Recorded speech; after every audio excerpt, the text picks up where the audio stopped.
If you don't build your dream, someone else will hire you to help build their own dream. So better you start. Meets good health. अर्थातच, with every bite of Chitre's delicacies, you are testing generations of passion and perfection.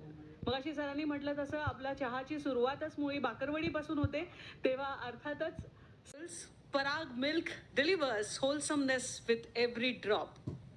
Goodness, nutrition, sustainability, ambition, innovation, ideas for a new day.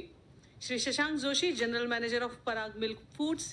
चलना है सबको साथ साथ लेकर हाथों में हाथ, कोई छूटे ना कोई रुके ना, सब चलेंगे तो सब बढ़ेंगे, मिलकर चलेंगे मिलकर लड़ेंगे, विश्व पटल पर तभी तो दिखेंगे। थोडक्यात परिचय, Vivaan is a 12th grade student holding an in principle patent of detecting NEOs, near earth object, in which the global search has been cleared a year ago and now the final patent is expected soon. His journey doesn't stop here. In the business activities from the age of 16 years.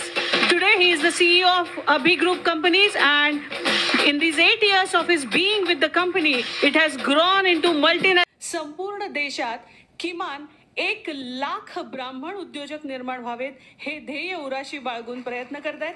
तेव्हा या startup conclave मध्ये तुम्हा सर्वांचं, मान्यवरांचं मी स्मिता कुलकर्णी आयोजक समितीच्या द्वारे तुमचं स्वागत करते. सर्वप्रथम अतिथी देवो भव या परंपरेनुसार आपण मान्यवरांचे सत्कार करूया. सर्वप्रथम माननीय Shri Chandrakant Dada Patil, minister of higher and technical education, यांचा सत्कार आहे ॲग्रिकल्चर बिझनेस, आणि यासाठी मी आमंत्रित करते प्रोफेसर अशोक अलूर सर यांना, vice chancellor Kodagu university Karnataka, आणि त्यांचा सत्कार करण्यासाठी विनंती करते अमोक पाठक, पुणे ब्रह्मोद्योग प्रेसिडेंट यांना. थोडंसं फिलॉसॉफिकल पण फार महत्वाचं वाटलं, because we should know why we are doing and we should be proud of what we are doing, right? So एक वाक्य मला खूप आवडलं की देवानं पृथ्वी निर्माण केली आणि मग त्याच्या मनात विचार आला, देवानं पृथ्वी निर्माण केल्यावर त्याच्या मनात विचार आला की अरे माझ्या इतकी पृथ्वीची काळजी कोण घेणार असेल, तर म्हणून त्यानं मग शेतकरी राजा निर्माण केला. हे वाक्य मला खूप आवडलं. समाजातले वेगवेगळ्या स्तरांवरचे प्रॉब्लेम्स थोडा वेळ बाजूला ठेवले तर पुढचं अजून एक मोटिवेशनल वाक्य मला अजून आवडलं की स्वतःचं घर गळत असताना सुद्धा जो पावसाची अपेक्षा करतो तो फक्त शेतकरी असू शकतो.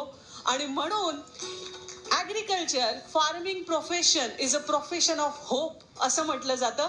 म्हणून मी म्हटलं we should be proud of what we are doing.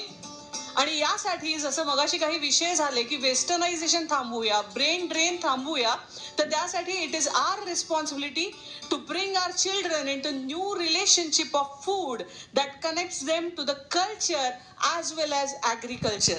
कारण आता चितळे सरांनी स्टॅटिस्टिक्स सांगितल्या, 35 to 55% business is related with agriculture and allied products. आणि म्हणून agriculture is backbone of our economy. आणि यानंतर मी आमंत्रित करते सरांना.